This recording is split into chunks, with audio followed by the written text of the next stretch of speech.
Sterilization के बारे जोर से बोलो थोड़ा। में, स्टरलाइजेशन के बारे में हम पढ़ेंगे, ठीक है। तो आपने हॉस्पिटल्स में देखा होगा, है ना, हॉस्पिटल्स में या फिर जो लैब होती है ना, तो उसमें क्या होगा कि इक्विपमेंट्स होते हैं, कुछ इंस्ट्रूमेंट्स होते हैं, इक्विपमेंट्स होते हैं। जैसे कि मान लो हमारे कैथेटर्स हो गए, स्टेंट्स हो गए, या फिर हमारी प्लास्टिक पाइप्स होगी, या फिर ग्लूकोज की बोतल्स हो गई, है ना, कुछ मेडिसिन होगी, या फिर डॉक्टर के जो स्क्रब्स होते हैं वो हो गए, है ना, ग्लव्स हो गए, रेस्पिरेटर्स हो गए। ये सब क्या है, मेडिकल की चीजें हैं जो हॉस्पिटल में या लैब में यूज होती हैं। तो अब एक बात नोटिस करोगे कि जो भी लैब्स हैं या जो हॉस्पिटल्स हैं उनमें कंटामिनेशन का खतरा हमेशा रहता है। कंटामिनेशन मतलब कि माइक्रोब्स जो होंगे, माइक्रोब्स से कंटामिनेशन हमेशा हो सकती है, और अगर कंटामिनेशन होगी तो क्या डिजीजेस भी हो सकते हैं। ये चीज आप नोट कर लेना, ठीक है। अगर आप कहीं भी जाओ, मान लो आपने यहाँ जाना है, नीट देना होगा, या फिर मेडिकल हॉस्पिटल में जाना है, ठीक है, या फिर लैब में काम करना आपने आगे, तो आपको ये सब चीजें काम में आएंगी, ठीक है। तो स्टरलाइजेशन के बारे में पढ़ेंगे।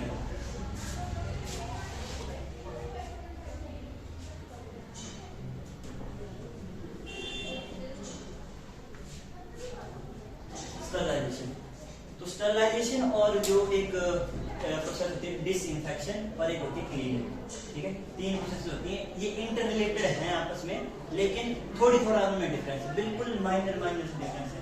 डिफरेंस क्या है कि जो स्टरलाइजेशन है इसमें जो सभी प्रकार के माइक्रोब्स होंगे वो किल हो जाते हैं, माइक्रो ऑर्गेनिज्म जितने होते हैं स्टरलाइजेशन में सभी किल हो जाते हैं, ठीक है। डिसइंफेक्शन में क्या होगा कि जो बैक्टीरियल स्पोर्स हैं वो किल नहीं हो पाते हैं इसमें डिसइंफेक्शन में, ठीक है। और क्लीनिंग क्या होगा, क्लीनिंग नॉर्मल जो क्लीनिंग हम वॉशिंग करते हैं, ठीक है, नॉर्मल, उसमें क्या होगा कि जो सिर्फ वेजिटेटिव बैक्टीरिया होते हैं सिर्फ वो किल होते हैं, और एनाफिलेक्टिक वायरसेस जो वायरस होते हैं ना, जो बाहर ह्यूमन की बॉडी के बाहर करते हैं, इनवायबल होते हैं, या फिर ह्यूमन की बॉडी के बाहर काम नहीं कर पाते, ठीक है, वो किससे किल होते हैं, क्लीनिंग से, सिर्फ वही क्लीन होते हैं।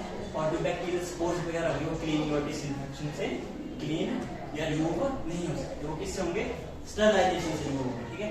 ये डिफरेंस है। बाकी ये तीनों इंटर रिलेटेड हैं आपस में। हॉस्पिटल हम इन तीनों को एक साथ प्रोसीजर सभी को कह रहे हो कर सकते हैं, ठीक है। तो नोट कर सकते हो, अवॉइड करना हो। Sterilisation is a process by which all living microbes including viable spores are either destroyed or removed from an article surface or medium. कोई भी आर्टिकल हो या सरफेस हो कोई भी, या फिर मीडियम, उससे माइक्रोब्स को रिमूव करना क्या कहलाता है, स्टरलाइजेशन। इसके ऑपोजिट में डिसइंफेक्शन क्या होता है कि इसमें भी माइक्रोब्स का रिमूवल होगा या किलिंग होगी, लेकिन इसमें जो बैक्टीरियल स्पोर्स हैं वो किल नहीं होते, ठीक है। और स्टरलाइजेशन से पहले हम देख लेते हैं कि डिसइंफेक्शन क्या होता है, जनरल सा, ठीक है। तो जो सब्सटेंसेस डिसइंफेक्शन का काम करते हैं उनको हम बोलते हैं डिसइंफेक्टेंट्स। डिसइंफेक्टेंट्स होते हैं तीन टाइप के, HLD, ILD और LLD। इसमें क्या है कि हाई लेवल डिसइंफेक्टेंट्स होंगे, ठीक है। इसमें हम देखते हैं डिसइंफेक्शन के बारे में। तो जो डिसइंफेक्शन को कैरी आउट करते हैं वो होते हैं डिसइंफेक्टेंट्स। और डिसइंफेक्टेंट्स होते हैं तीन टाइप के, HLD, high level disinfectants, intermediate level disinfectants और लो लेवल डिसइंफेक्टेंट्स। अब HLD क्या होते हैं, HLD होते हैं कि इनको अगर हम अंडर सुटेबल कंडीशंस देंगे तो ये क्या करेंगे, ये बैक्टीरियल स्पोर्स को भी किल कर देंगे और सभी माइक्रोब्स को भी किल कर देंगे, पर अंडर सुटेबल कंडीशन, हर कंडीशन में नहीं कर सकते। इंटरमीडिएट लेवल के क्या होंगे, ये कुछ चुने हुए माइक्रोब्स को करते हैं, इनमें बैक्टीरियल स्पोर्स किल नहीं होते। और जो लो लेवल के हैं ये मतलब ऐसा कुछ खास करते नहीं है, नॉर्मल जैसे क्लीनिंग की प्रोसेस में जितने माइक्रोब्स खत्म होते हैं उतने ही LLD में माइक्रोब्स किल होते हैं, ठीक है। ये हमने डिसइंफेक्शन की बात करी है, पर हमने यहाँ पे मेन हमारा फोकस क्या हुआ है स्टरलाइजेशन के ऊपर। तो स्टरलाइजेशन के जो मेथड्स हैं वो हैं फिजिकल मेथड्स और केमिकल मेथड्स। सबसे पहले फिजिकल मेथड्स और आते हैं हमारे केमिकल मेथड्स।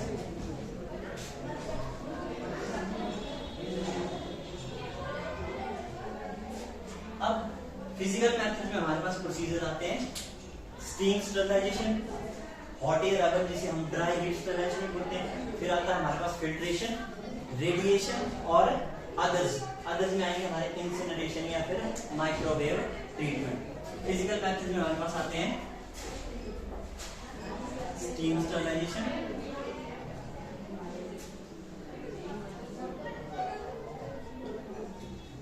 फिर आता है ड्राई हीट स्टरलाइजेशन, फिर उसके बाद आता है हमारा रेडिएशन, फिल्ट्रेशन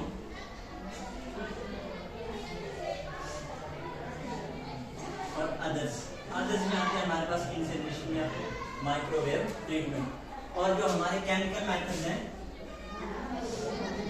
केमिकल मेथड में क्या होगा कि इसमें हम जो हमारे इक्विपमेंट्स हैं उनको ट्रीट करेंगे केमिकल से।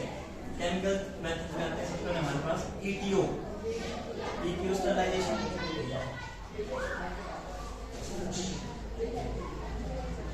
और उसके बाद आता है हमारे पास प्लाज्मा स्टरलाइजेशन। और इनके बारे में हम एक एक करके जानेंगे, इसको आप नोट कर सकते हो। ये आपको हर जगह काम आएगा, हॉस्पिटल्स में आप कभी भी जाओगे या लैब में जाओगे ये चीजें आपको आएंगी। अब ये छोटी क्लासेस में आपको इतना सेंस नहीं बनाती, लेकिन जब आप हायर क्लासेस में जाओगे ना या हेल्थ केयर से जुड़ी किसी भी सिचुएशन को टैकल जब करोगे तो ये टर्म्स आपको आएंगी ही आएंगी। अगर आप इनको अभी समझोगे अच्छे तो ये आपको आगे हेल्प करेगा। ठीक है, तो सबसे पहले हम फिजिकल मेथड्स की बात करेंगे, फिर हम केमिकल मेथड्स की बात करेंगे या फिर मिक्स देख लेते हैं कैसे कर सकते हैं। तो सबसे पहले हम बात करेंगे स्टीम स्टरलाइजेशन के बारे में। ठीक है,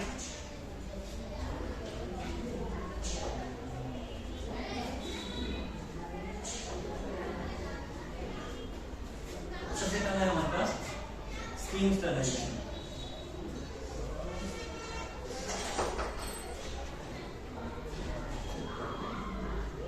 स्टीम स्टरलाइजेशन हम कैरी आउट करते हैं ऑटोक्लेव में।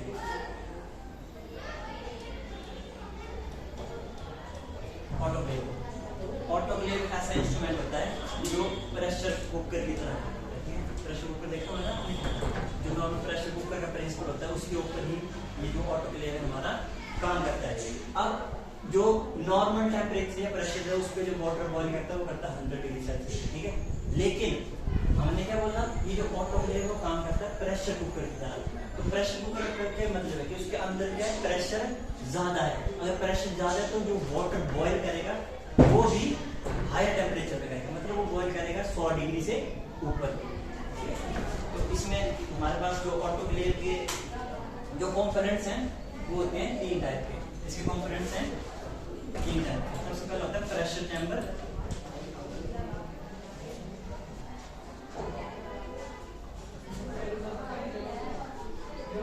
उसके बाद आता है हमारे पास लिड, और एक आता है हमारे पास इलेक्ट्रिकल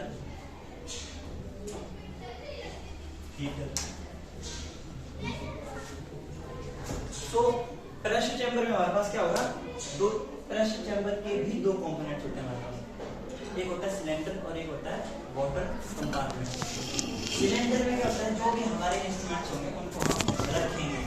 जिस भी इंस्ट्रूमेंट को हमें स्टरलाइज करना है उन इंस्ट्रूमेंट को हम रखेंगे सिलेंडर के अंदर। और वाटर कंपार्टमेंट में क्या होगा, वाटर होगा जो बॉइल करेगा। वाटर बॉइल करेगा तो उससे क्या निकलेगी, स्टीम। स्टीम निकलेगी तो वो क्या करेगी, स्टरलाइज कर देगी जो भी हमारे इक्विपमेंट्स होंगे। लिड का क्या काम है, लिड में हमारे पास एक लगा होता है प्रेशर गॉज।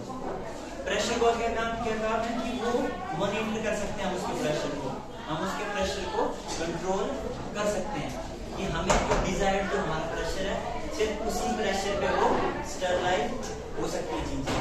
और इलेक्ट्रिकल हीटर का क्या काम है कि वो हीट प्रोवाइड करेगा। हीट प्रोवाइड करेगा तभी तो पानी बॉयल होगा, पानी बॉयल होगा उससे स्टीम निकली और स्टीम्स निकलेंगी और स्टीम्स को हम एक जो हमारा फिक्स प्रेशर है उस पे क्या होगा, स्टरलाइजेशन हो जाएगी।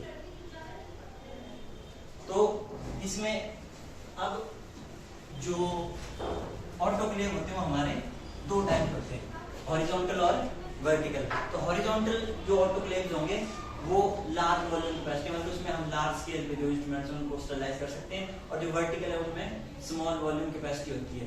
हॉरिजॉन्टल की जो कैपेसिटी होगी वो ज्यादा होगी, और जो वर्टिकल है उनकी कैपेसिटी कम होती है। अब इसमें जो मेन चीज है, सबसे मोस्ट इंपॉर्टेंट चीज है, वो है कि हम किन कंडीशंस पे स्टीम स्टरलाइजेशन को यूज करते हैं। स्टीम स्टरलाइजेशन की जो आइडियल कंडीशंस हैं वो है 121 डिग्री सेल्सियस, ठीक है, 121 डिग्री सेल्सियस 15 मिनट्स के लिए। टाइम क्या होगा हमारे पास 15 मिनट्स, और प्रेशर होगा हमारे पास 15 LBS या पाउंड्स। ये है हमारा टाइम, ये है हमारा टाइम, ये है टेम्परेचर, और ये है हमारा प्रेशर। हमने बात की थी कि वाटर बॉईल करेगा 121 डिग्री सेल्सियस पे। टाइम कितना लेंगे हम 15 मिनट, और प्रेशर कितना होगा 15 LBS। तो इसमें क्या होगा कि जो भी इंस्ट्रूमेंट्स रखेंगे हम रखेंगे 15 मिनट के लिए। टेम्परेचर जो हमारा डिजायर्ड होगा हम सेट करेंगे 121 डिग्री सेल्सियस, और जो प्रेशर हम सेट करेंगे वो करेंगे हम 15 LBS पे। इतने प्रेशर पे हम इस ऑटोक्लेव को ऑपरेट करेंगे तो जो हमारे जितने भी इंस्ट्रूमेंट्स हैं वो स्टरलाइज हो जाएंगे, ठीक है। इसके लिए हमारे पास एक कंट्रोल होता है। कंट्रोल का मतलब है कि अब मान लो हमें कैसे पता चलेगा कि ये चीजें स्टरलाइज हो ही रही हैं। उससे पहले हम क्या करेंगे कि ये जो कंडीशन है, ये कंडीशन हमने सेट कर ली, ठीक है, पहले। उसके बाद क्या करेंगे, हम डायरेक्ट इंस्ट्रूमेंट्स उसमें नहीं रखेंगे, जो ऑटोक्लेव है उसमें हम डायरेक्ट इंस्ट्रूमेंट्स नहीं डालेंगे। हम क्या डालेंगे, बैक्टीरिया के स्पोर्स डालेंगे। एक बैक्टीरिया होता है जियोबैसिलस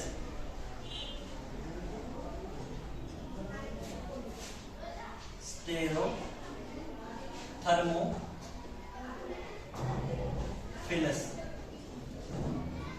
ये क्या हमारे पास एक बैक्टीरिया है।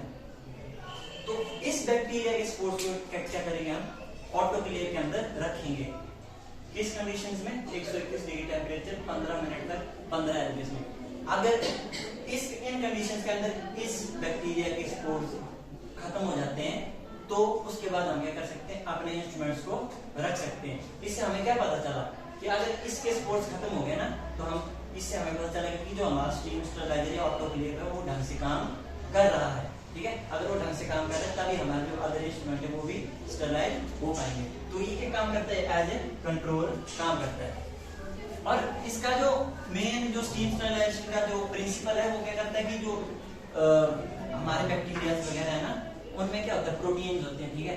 तो वो स्टीम स्टरलाइजेशन क्या होता है, जो प्रोटीन्स होते हैं वो डीनेचर कर जाते हैं। डीनेचर करने का मतलब क्या है कि प्रोटीन्स का आपको पता है स्ट्रक्चर्स होते हैं, प्राइमरी स्ट्रक्चर होता है, सेकेंडरी स्ट्रक्चर होता है, टर्शियरी और क्वार्टरनरी स्ट्रक्चर होते हैं ना प्रोटीन्स के। तो वो क्या करता है कि जो उसकी जो कन्फर्मेशन है उसको डीनेचर करता है, मतलब उसको प्राइमरी फॉर्म में कर देता है, प्रोटीन्स को ब्रेक डाउन कर देता है। अगर बैक्टीरिया के जो प्रोटीन्स है वो ही ब्रेक डाउन हो जाएंगे तो बैक्टीरिया किल हो जाएंगे, बैक्टीरिया किल हो जाएंगे तो जो हमारे इक्विपमेंट वो स्टरलाइज हो जाएंगे। इसके बाद हमारे पास आता है फ्लैश स्टरलाइजेशन, ठीक है।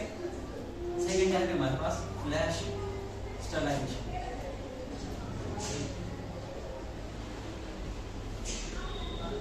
फ्लैश स्टरलाइजेशन का क्या मतलब है, ये भी स्टीम स्टरलाइजेशन की तरह ही है, पर ये हम कहाँ यूज करते हैं, सिर्फ इमरजेंसी केसेस में।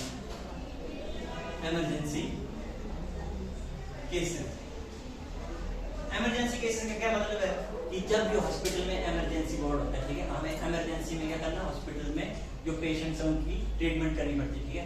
तो हम डायरेक्ट तो उनकी ट्रीटमेंट कर नहीं सकते, क्योंकि मान लो इंस्ट्रूमेंट जो हम यूज कर रहे हैं उनके ऊपर बैक्टीरिया हो तो उससे कोई और ज्यादा कंटामिनेशन हो सकती है।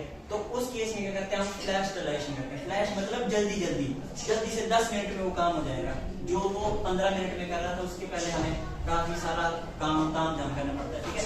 फ्लैश स्टरलाइजेशन में क्या होगा, हम जल्दी काम करेंगे। ये सिर्फ रिस्ट्रिक्टेड है सिर्फ इमरजेंसी केसेस के लिए। तो इसमें क्या करते हैं, इसमें हम टेम्परेचर लेते हैं, नॉर्मल टेम्परेचर होता है हमारा 121 डिग्री सेल्सियस, इसमें हम लेंगे 134 डिग्री सेल्सियस, ताकि हमारी जो स्टरलाइजेशन है वो जल्दी हो सके। 134 डिग्री सेल्सियस पे, और टाइम होगा हमारा 3 to 10 मिनट्स, ताकि जो भी हमारे इक्विपमेंट्स है वो जल्दी स्टरलाइज हो सके। और ये सिर्फ इमरजेंसी सिचुएशंस के लिए, नॉर्मली हम इसको यूज नहीं करते। अगर मान लो कहीं ज्यादा ही इमरजेंसी है तो उस टाइम पे हम इसको यूज करेंगे फ्लैश स्टरलाइजेशन। इसके बाद हमारा अगला है ETO स्टरलाइजेशन, ये हमने केमिकल मेथड में पढ़ा था। तीसरा है हमारे पास ETO sterilization.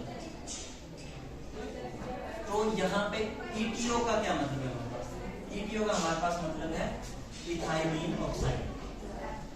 Ethylene oxide, ethylene oxide हमारे पास क्या है? एक गैस है। इथाइलिन ऑक्साइड हमारे पास क्या है?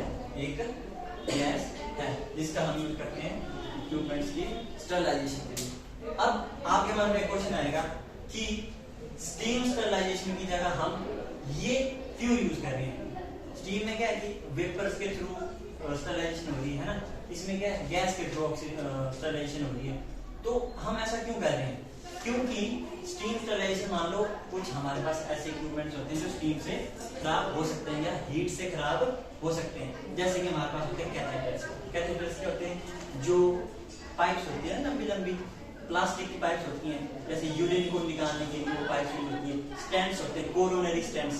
स्टेंट्स का मीनिंग है कि वो हार्ट में यूज होते हैं। हार्ट की जो आर्टरी, आपने सुना होगा किसी की हार्ट की आर्टरी ब्लॉक होगी उसको, है ना, तो उन आर्टरीज को जब सिकुड़ जाती है आर्टरीज को, उनको ओपन करने के लिए या डायलेट करने के लिए उन स्टेंट्स का हम यूज करते हैं।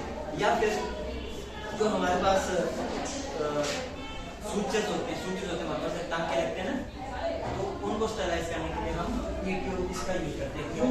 क्योंकि स्टीम स्टरलाइजेशन से वो डैमेज हो सकते हैं। ठीक है, तो वीडियो स्टरलाइजेशन में क्या हमने क्या बात की कि ये गैस यूज होती है इथाइलिन ऑक्साइड, और इसमें 3 स्टेप्स यूज होते हैं हमारे पास। इसके 3 स्टेप्स है हमारे पास।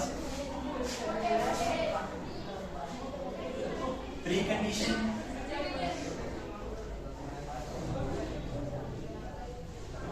दूसरा है हमारे पास स्टरलाइजेशन,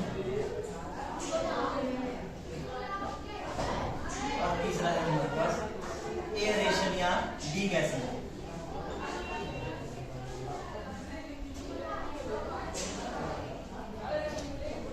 ये 3 स्टेप्स हम इसको यूज करते हैं। हमारे पास क्या होगा? एक ट्रे होगी, ठीक है, ट्रे होगी, वो ऐसे ड्रॉर की तरह काम करते हैं, ऐसे खींचेंगे, ठीक है। तो उसमें क्या करेंगे? सबसे पहले प्री कंडीशनिंग में क्या होगा हमारे पास? हम एक वैक्यूम क्रिएट करेंगे कि जो उस ड्रॉर या उसका जो चैम्बर है ना, ETO स्टरलाइजेशन का जो चैम्बर है, उसके लिए क्या करेंगे? सबसे पहले हम गैस को सारी को निकालने पर वैक्यूम क्रिएट कर देंगे। वैक्यूम क्रिएट हो गया जहाँ पे कोई एयर नहीं है, वैक्यूम क्रिएट हो गया, और उसके बाद क्या हम जो हमें डिजायर्ड जो हमारे रेगुलेटर को सेट करेंगे, जैसे हमें टेम्परेचर कितना चाहिए, हमें ह्यूमिडिटी कितनी चाहिए, ठीक है, वो सब हम इस स्टेप में सेट कर देंगे। वो चीज सेट होगी, उसके बाद हम करेंगे स्टरलाइजेशन। इस टाइम में क्या करेंगे कि हम जो वो चैम्बर है उसको फिल कर देंगे गैस से, इससे इथाइलिन ऑक्साइड से। क्या करेंगे? हम इसको स्टरलाइज करेंगे। क्या करेंगे हम इसमें? इथाइलिन ऑक्साइड जो गैस है इसको हम उस चैम्बर में डाल देंगे, ठीक है। गैस डाल के हमने वो क्या करेंगे? स्टरलाइज कर देंगे इक्विपमेंट्स को, स्टरलाइज कर देंगे। उसके बाद क्या होगा? उसकी डीगैसिंग कर देंगे चैम्बर की। डीगैसिंग मतलब जो भी इथाइलिन ऑक्साइड भरी है उसके बाद उसको हम बाहर निकाल देंगे। उससे क्या हो जाएगा? स्टरलाइजेशन हो जाएगी। और ये हमने यूज क्यों की? क्योंकि जो चीजें स्टीम स्टरलाइजेशन से नहीं वो हो सकती स्टरलाइज, उसके लिए हम गैस का यूज करते हैं, ठीक है। और इसका जो एक डिसएडवांटेज क्या है कि ये जो इथाइलिन ऑक्साइड है ये क्या है? कार्सिनोजेनिक है। कार्सिनोजेनिक यानी कि वो कैंसर कॉज कर सकती है, ठीक है। ये इसका एक डिसएडवांटेज है। और इसका जो स्टरलाइजेशन कंट्रोल है, स्टरलाइजेशन कंट्रोल हमने उसमें भी बात की कि उसका वो बैक्टीरिया था, बैक्टीरिया पहले रखते हैं, अगर वो किल हो जाएगा तभी हम इंस्ट्रूमेंट को रखते हैं, ठीक है। तो इसके केस में जो एक बैक्टीरिया है, वो उस बैक्टीरिया का नाम है बैसिलस एट्रोफियस। बैसिलस एट्रोफियस।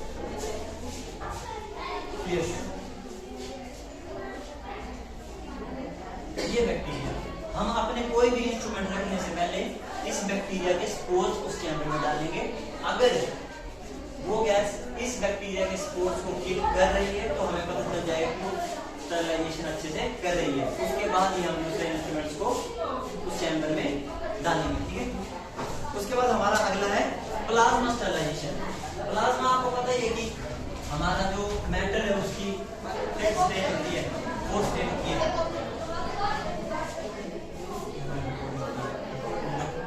देखो, ठीक है, स्टरलाइजेशन है ना हमारे पास, तो इसमें क्या है, प्लाज्मा स्टरलाइजेशन है हमारे पास।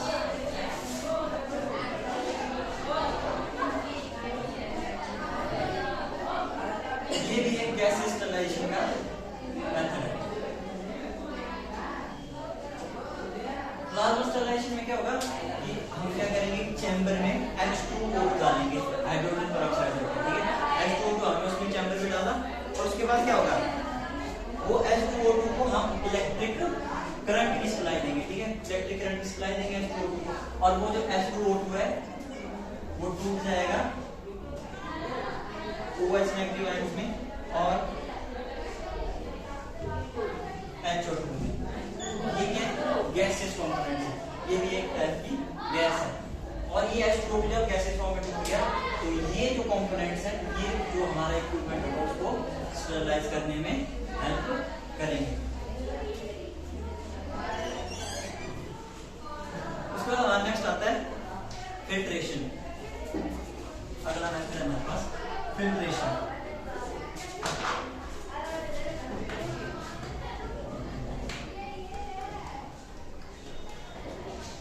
तो फिल्ट्रेशन तो एक नॉर्मल प्रोसेस है, जैसे normal day to day life में आपने देखा होगा कि वाटर फिल्टर होते हैं ना, आरओ की बात करते हैं हम कि उसमें फिल्टर लगा होता है, वो क्या करता है वाटर को फिल्टर करके प्यूरिफाई कर देता है। नॉर्मल वही बात है जो हम मास्क पहनते कोरोना के टाइम जो हम मास्क पहने थे वो भी फिल्ट्रेशन का टाइम है, ठीक है। तो इसमें जो प्रिंसिपल काम करता है कि इसमें बैक्टीरिया को हम किल नहीं करते, बैक्टीरिया या जो भी माइक्रोऑर्गेनिज्म को हम किल नहीं करेंगे, सिर्फ क्या करेंगे, फिल्टर आउट करेंगे। फिल्टर आउट मतलब जो बैक्टीरिया हार्मफुल है उनको बाहर कर देंगे और जो नॉर्मल है उसको हम अपने पास तक आने देते हैं, ठीक है। तो फिल्ट्रेशन में क्या है, दो टाइप्स के फिल्टर होते हैं हमारे पास,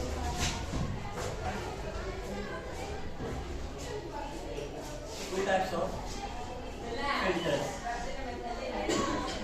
दो टाइप्स कौन से हैं, सबसे पहले है डेप्थ फिल्टर। डेप्थ फिल्टर का दूसरा है membrane filters.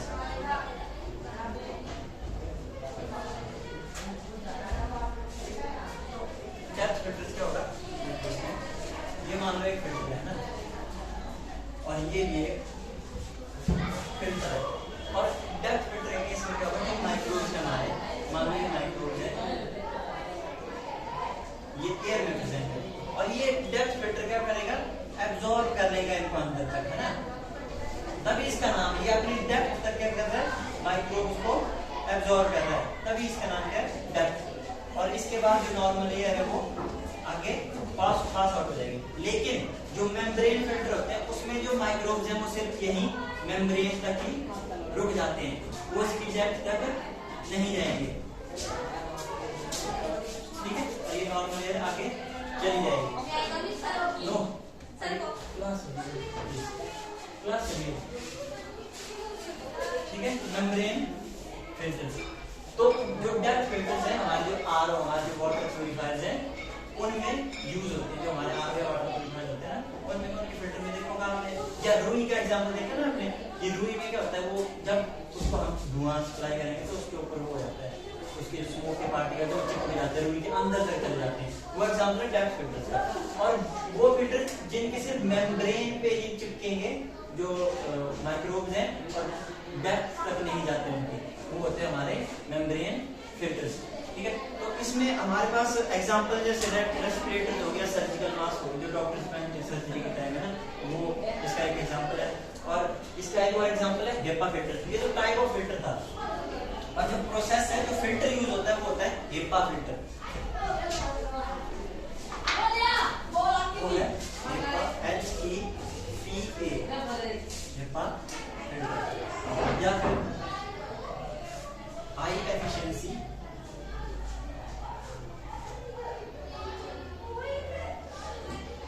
Particulate air filters, HEPA filters. ये फिल्टर्स क्या करेंगे कि जितने भी माइक्रोब्स हैं हमारे पास जिनका साइज 0.0 3 माइक्रोमीटर से ज्यादा होगा उनको रोक लेंगे, ठीक है। इससे ज्यादा जिन पार्टिकल्स का साइज होगा उनको वो रोक लेंगे और इससे कम पार्टिकल के जो साइज है उनको पास कर देंगे। तो इसमें क्या होगा कि जो मैक्सिमम माइक्रोब्स हैं इस साइज से बड़े होते हैं, तो वो क्या होंगे, फिल्टर आउट हो जाएंगे और जो नॉर्मल एयर है वो हमारे पास पहुंचेगी, फिल्टर होगी, जो हमारे पास एयर है वो आएगी, ठीक है। ये तो हमारे पास स्टरलाइजेशन का फिल्ट्रेशन। अब हमारे पास नेक्स्ट है रेडिएशन। ये एक स्टरलाइजेशन का टाइप है। सिक्स्थ टाइप है हमारे पास रेडिएशन। इसमें हम क्या कहते हैं, रेडिएशन का यूज करेंगे, आयोनाइजिंग या फिर non ionising. Ionising radiation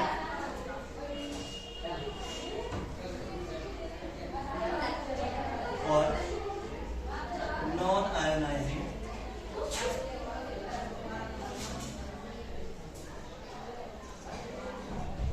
radiation. Ionising radiation में क्या करेंगे, हम यूज करते हैं कोबाल्ट 60 गामा रेज का यूज करते हैं, ठीक है। इन रेज का हम यूज करेंगे डायरेक्ट, क्या जो हमारे पास इंस्ट्रूमेंट्स हैं उनके ऊपर हम ये रेज डालेंगे, जिसकी वजह से क्या होगी, स्टरलाइजेशन होगी। और नॉन आयोनाइजिंग रेडिएशन में हम किन रेडिएशन का यूज करते हैं, इंफ्रारेड और यूवी रेडिएशन, ठीक है। नॉन आयोनाइजिंग में हम इंफ्रारेड और यूवी का यूज करेंगे, डायरेक्ट हम उस पर डालेंगे तो जो हमारे इक्विपमेंट्स है वो स्टरलाइज हो जाते हैं। यूवी रेडिएशन जब भी हम किसी एक चैम्बर में रखेंगे तो वो क्या एज ए स्टरलाइजर काम करती है, स्टरलेंट काम करती है। स्टरलेंट कौन से सब्सटेंस होते हैं जो स्टरलाइजेशन में हेल्प करते हैं, उनको बोलते हैं हम स्टरलेंट्स। इसके बाद हमारे पास रेडिएशन के बाद है इंसिनरेशन। आप बता सकते हैं कि इंसिनरेशन क्या होती है, अगर आपने सुना हो कहीं। इंसिनरेशन आपने फर्नेस देखी है, फर्नेस भट्टी, हाँ, तो भट्टी को ही वो बोलते हैं, फर्नेस बोलते हैं, ठीक है। तो भट्टी क्या करती है कि जो भी उसमें मटेरियल होगा ना उसको क्या करेगी, जला देती है, ठीक है। इंसिनरेशन भी सेम वही प्रोसेस है। इंसिनरेशन चैम्बर होते हैं हमारे पास हॉस्पिटल में, ठीक है। इंसिनरेशन चैम्बर्स का क्या काम होता है, जो बायोमेडिकल वेस्ट, मान लो डॉक्टर ने ऑपरेशन किया, ठीक है, तो उसके पास क्या स्क्रब उसने पहना होता है, जो पहना होता है ना हरे कलर का वो सूट उसने, है ना, वो उस पर डिस्पोज करना पड़ता है उसको, वो सूट हो गया, ग्लव्स हो गए, या फिर जो उसने कैथेटर यूज किए, प्लास्टिक की बोतल्स यूज की, सिरिंजेस यूज की, है ना, वो सब क्या बायोमेडिकल वेस्ट है, उसको किसी ना किसी चीज में तो हमें करना पड़ेगा। अगर मान लो उसको हम बाहर फेंकते हैं तो उसके ऊपर क्या माइक्रोब्स डेवलप करेंगे, वो कंटामिनेशन करेंगे और कई तरह के डिजीज हो सकते हैं। तो इंसिनरेशन क्या कहते हैं, इंसिनरेशन चैम्बर होगा, उसमें सारा जो बायोमेडिकल वेस्ट है उसको हम इकट्ठा करते हैं और हाई टेम्परेचर पे उसको करते हैं, बर्न कर देते हैं, हाई टेम्परेचर पे बर्निंग कर देते हैं biomedical waste, high temperature burning of biomedical waste.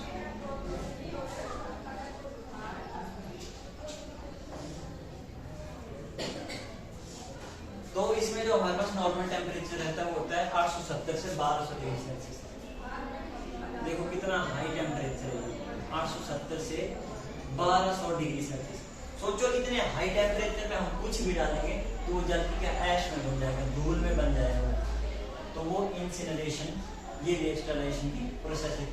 क्यों है ये कि जो हमारा बायोमेडिकल वेस्ट है, जो भी हमारे ऑपरेशन थिएटर के बाद जितना भी वेस्ट बचता है उसको हम डायरेक्ट क्या करते हैं, ऐश में कन्वर्ट कर देते हैं। उसके बाद हमारा जो सेकंड लास्ट है वो है माइक्रोवेव। माइक्रोवेव तो सुना होगा, क्या होता है माइक्रोवेव, बता सकते हैं कुछ भी अगर आपको पता है माइक्रोवेव के बारे में?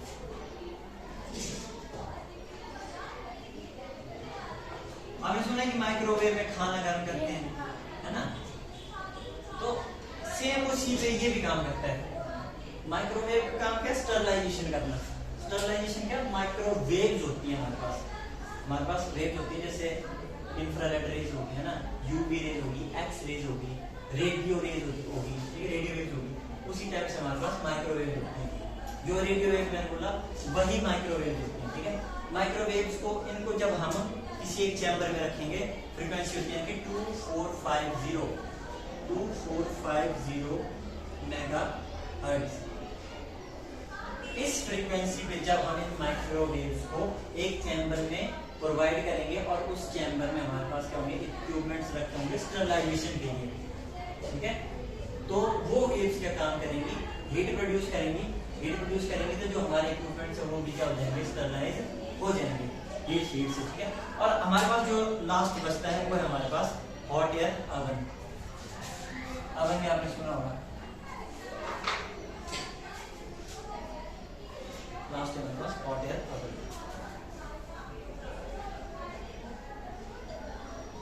Hot air oven. अब हमने स्टार्टिंग में बात की थी स्टीम स्टरलाइजेशन की। स्टीम स्टरलाइजेशन में क्या था? वाटर वेपर्स को हम यूज कर रहे थे, है ना, स्टीम की यूज कर रहे थे स्टरलाइजेशन में। हॉट एयर ओवन में क्या करेंगे? हम सिर्फ हॉट एयर का यूज करेंगे। हॉट एयर आपने क्या ड्रायर यूज किया, है ना। तो ड्रायर में क्या होता है? पीछे एक फैन लगा होता है और हीट प्रोड्यूस होती है ना। तो सेम उसी प्रिंसिपल पे ये हॉट एयर ओवन भी काम करता है, ठीक है। इसमें क्या लगा होगा? एक फैन लगा होगा, एक मोटर लगी होती है इसके बैक एंड में, और एक होता है इलेक्ट्रिकल हीटर, इलेक्ट्रिक हीटर,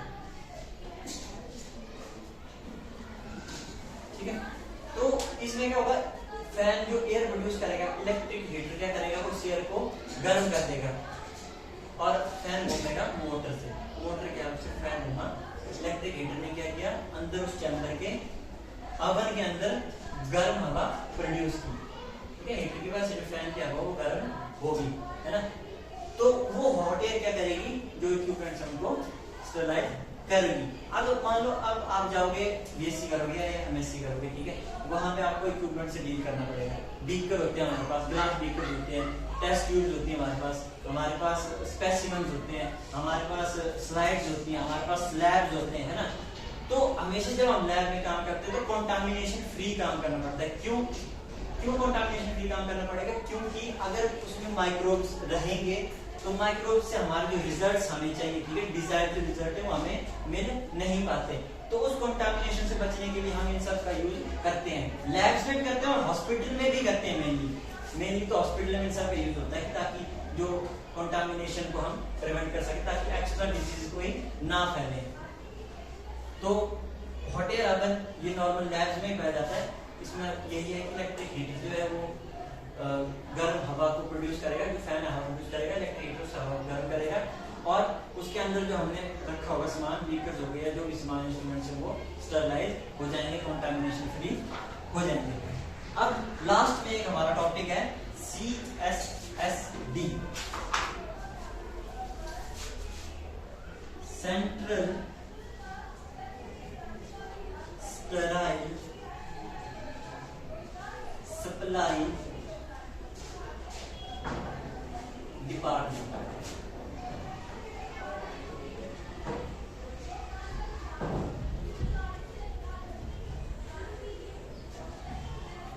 ये मोस्ट इंपॉर्टेंट है। जितने भी हमने ये मेथड्स पढ़े ना, हॉस्पिटल्स में क्या होता है कि एक अलग से डिपार्टमेंट होगा, जैसे जोनल हॉस्पिटल धर्मशाला है या फिर टांडा मेडिकल हॉस्पिटल है, ठीक है, या IGMC शिमला है या फिर AMC या PGI चंडीगढ़ है। इन सब में क्या है? एक सेंट्रल स्टराइल सप्लाई डिपार्टमेंट होता है। ये डिपार्टमेंट क्या करता है? ये सब जो हमने चीजें पढ़ी ना, स्टीम स्टरलाइजेशन पढ़ी हमने, हॉट एयर ओवन से स्टरलाइजेशन पढ़ी हमने, रेडिएशन से स्टरलाइजेशन पढ़ी हमने पढ़ी, फिर प्लाज्मा स्टरलाइजेशन हमने पढ़ी, ETO स्टरलाइजेशन, ये सब स्टरलाइजेशन कहाँ होती है? इस डिपार्टमेंट में की जाती है। इस डिपार्टमेंट के कितने? 4 चैम्बर होते हैं हमारे पास, 4 एरिया होंगे इसके। सबसे पहला है डीकंटामिनेशन एरिया,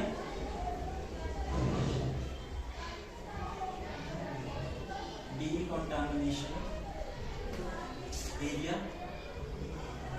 सेकंड है हमारे पास पैकेजिंग एरिया,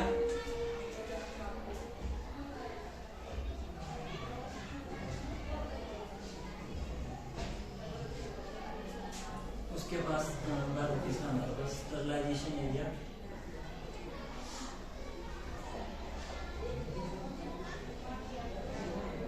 उसके बाद चौथा है हमारे पास लास्ट स्टरलाइज स्टोरेज एरिया।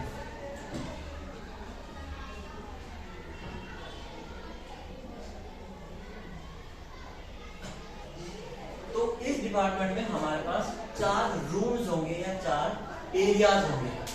तो डीकंटामिनेशन एरिया में क्या होगा, जितने भी हमारे ऑपरेशन थिएटर में इंस्ट्रूमेंट्स यूज होते हैं वो सारे हम सबसे पहले क्या भेजेंगे, डीकंटामिनेशन एरिया में।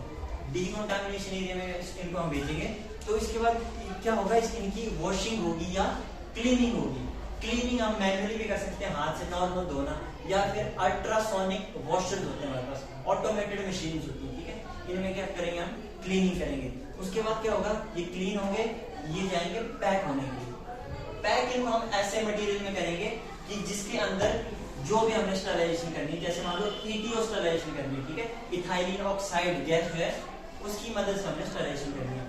तो हम ऐसे मटेरियल में उसको पैक करेंगे, उस मटेरियल को, जैसे जो भी स्क्रब्स हो गए या जो भी इंस्ट्रूमेंट्स हो गए, कि उसमें एयर पास भी कर सके, अंदर भी जा सके और उसके बाहर भी आ सके, या जो स्टीम्स या वेपर्स है वो अंदर भी जा सके और उसके बाहर भी आ सके, ठीक है। में क्या होगा कि जो हमारा जितने भी हमने टेक्निक्स पढ़ी है ना, स्टीम स्टरलाइजेशन होगी, चाहे ETO होगी, चाहे फिर होगी हॉट एयर ओवन के थ्रू होगी, या फिर प्लाज्मा के थ्रू होगी, है ना, इस एरिया में स्टरलाइजेशन होगी। उस चीज की स्टरलाइजेशन होगी, वो कंटामिनेशन फ्री हो गए। उसके बाद उन सारे इंस्ट्रूमेंट्स या जो भी सप्लाई है उसको हम भेज देते हैं स्टरलाइज स्टोरेज एरिया में। ये ऐसा एरिया होता है जहाँ किसी को भी जाने की इजाजत नहीं होगी। अगर मान लो मैं बाहर से अंदर आ रहा हूँ, ठीक है, सपोज करो ये एरिया ना हमारा, ये क्या स्टरलाइज स्टोरेज एरिया, इसके अंदर कोई भी कंटामिनेशन या कोई भी बैक्टीरिया या कोई भी माइक्रोब नहीं होगा। अगर मैं ऐसे डायरेक्ट उस रूम में घुस जाऊंगा तो अपने साथ क्या माइक्रोब्स लेके जा सकता हूँ मैं। तो इसीलिए किसी भी नॉर्मल इंसान को उसमें जाने की इजाजत नहीं होगी। प्रॉपर जो एक प्रोसीजर होता है स्टरलाइज होने का, पहले वो इंसान खुद स्टरलाइज होगा, उसके बाद वो उस एरिया में एंटर करेगा जो भी इसको लीड करता है, जो भी पूरे उसको लीड करता है, ठीक है। स्टरलाइज स्टोरेज एरिया में क्या होगा, जो हमारा जो सामान स्टरलाइज हुआ उसको क्या करते हैं, हम स्टोर करते हैं उस सारे सामान को। और यहाँ पे क्या होता है, काउंटर होता है, इशू काउंटर होगा, ठीक है। तो इशू काउंटर से क्या होगा, स्टरलाइज स्टोरेज एरिया से ऑपरेशन थिएटर में। अब मान लो ऑपरेशन थिएटर में क्या होगा, कोई एक पेशेंट आया, इमरजेंसी केस आया हमारे पास, तो इस एरिया से जितना भी सामान होगा, चाहे वो सूचर्स के लिए कैंचियां होंगी, चाहे वो कैथेटर्स हो गए, चाहे वो स्टेंट हो गए, चाहे वो ग्लूकोज बॉटल्स होगी, चाहे मेडिसिन होगी, चाहे फिर फोर्सेप्स हो गए, या फिर स्क्रब्स हो गए, ग्लव्स हो गए, जो मास्क पहनते हैं डॉक्टर्स है ना, वो सारा जो चीजें होंगी वो ऑपरेशन थिएटर में सप्लाई की जाएंगी। वो डॉक्टर जाएगा ऑपरेशन थिएटर में, पहले अपने आप को सैनिटाइज करेगा, हाथों को, अपने सारे शरीर को, ठीक है, अपने कपड़ों को सैनिटाइज करेगा, उसके ऊपर वो स्क्रब पहनेगा, हमारा सूट होता है ना उसको पहनेगा, ठीक है, फिर अपने ग्लव्स पहनेगा, मास्क पहनेगा, प्रॉपर पैक होगा। उसके बाद ही वो ऑपरेशन थिएटर में जो पेशेंट होगा उसको ट्रीट करेगा, ताकि कोई भी कंटामिनेशन ना हो सके, ठीक है। ये था हमारे पास लास्ट टॉपिक। तो इसको रिकैपिचुलेट कर लेते हैं फटाफट कि स्टरलाइजेशन क्या होती है, एक ऐसी प्रोसेस जो माइक्रोब्स को, सभी प्रकार के माइक्रोब्स को किल करती है, चाहे वो माइक्रोब्स हो, चाहे बैक्टीरियल स्पोर्स हो, वायरसेस हो, कोई भी चीज हो, उन सबको स्टरलाइज करती है स्टरलाइजेशन प्रोसेस, ठीक है। डिसइंफेक्शन, स्टरलाइजेशन और क्लीनिंग इंटर रिलेटेड है, लेकिन तीनों अलग अलग हैं। स्टरलाइजेशन में जो हम एजेंट्स यूज करते हैं उनको हम बोलते हैं स्टरिलेंट्स, स्टरलेंट्स।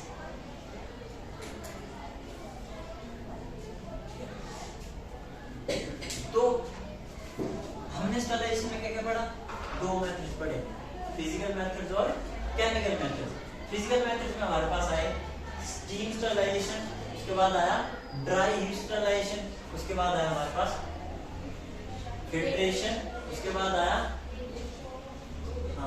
रेडिएशन आ गया, उसके बाद हमारे पास था इंसिनरेशन या जो भी होता है ना, और केमिकल में हमारे पास आया इथियो स्टरलाइजेशन या फिर प्लाज्मा स्टरलाइजेशन। हमने ये देखा कि जो उसमें था स्टीम स्टरलाइजेशन थी, उसमें क्या करते हैं हम वाटर वेपर्स का यूज करते हैं स्टरलाइजेशन में। पानी गर्म होगा, उसके वेपर्स बनेंगे और इंस्ट्रूमेंट्स की स्टरलाइजेशन हो जाएगी।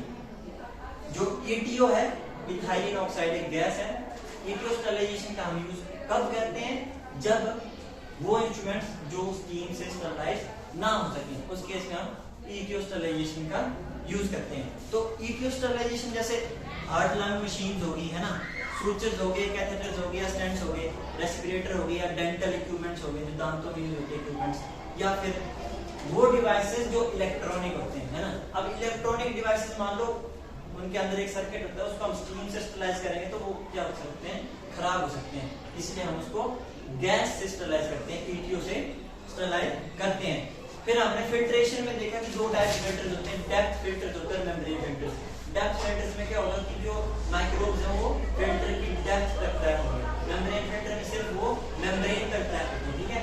उसके बाद हमने इसके जो एग्जांपल देखे, जैसे रेस्पिरेटर्स हो गया, सर्जिकल मास्क हो गए, वो भी फिल्ट्रेशन में का इक्विपमेंट है। HEPA filters high efficiency particulate air filters होते हैं। ये फिल्टर क्या करते हैं? 0.3 माइक्रोमीटर या जिससे उससे बड़ा साइज जो जिनका होता है ना माइक्रोब्स का, वो 99.9% को रिमूव कर देते हैं।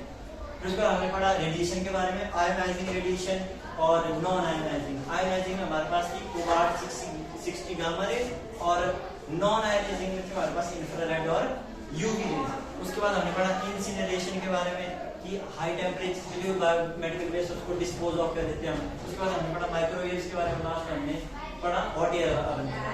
और सबसे लास्ट में जो मोस्ट इंपोर्टेंट था वो था CSSD, सेंट्रल सप्लाई डिपार्टमेंट, जिसके 4 एरियाज थे: decontamination area, packaging area, sterilisation area और स्टरलाइज स्टोरेज एरिया।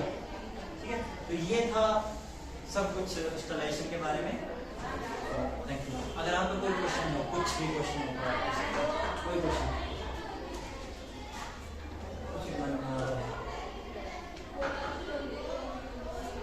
तो ये मैं थोड़ा अभी आपने समझ लिया, इनको पढ़ लिया ना, तो ये आपको आगे काम आएंगे ही आएंगे। आपने बायोलॉजी करना है ना, तो आपने अगर नीट भी देना हो, ठीक है, नीट हो जाएगा अगर आप MBBS में जाओगे ना, ये आपको सिलेबस में है स्टरलाइजेशन एंड डिसइंफेक्शन, क्योंकि ये चीजें हॉस्पिटल में बहुत ज्यादा जरूरी होती है, क्योंकि बिना स्टरलाइजेशन के हम ऑपरेट कर ही नहीं सकते ऑपरेशन थिएटर में। तो ये सब चीजें उस लेवल की हैं, इसलिए आप थोड़ा सा अगर ना इसको समझे ना, या फिर अगर उसमें नहीं भी जाते हो, ठीक है, लैब में आपने काम करना है, BSc करना है, MSc भी करनी है ना, तो उसमें भी ये सारी चीजें, ऑटोक्लेव हो गया, है ना, स्टीम स्टरलाइजेशन के लिए, हॉट एयर ओवन हो गया, माइक्रोवेव हो गया, ये सब चीजें लैब में भी होती है, जैसे कि UV रेज के थ्रू स्टरलाइजेशन हो गया, ये सब हम वहाँ लैब में भी यूज करते हैं, ठीक है। तो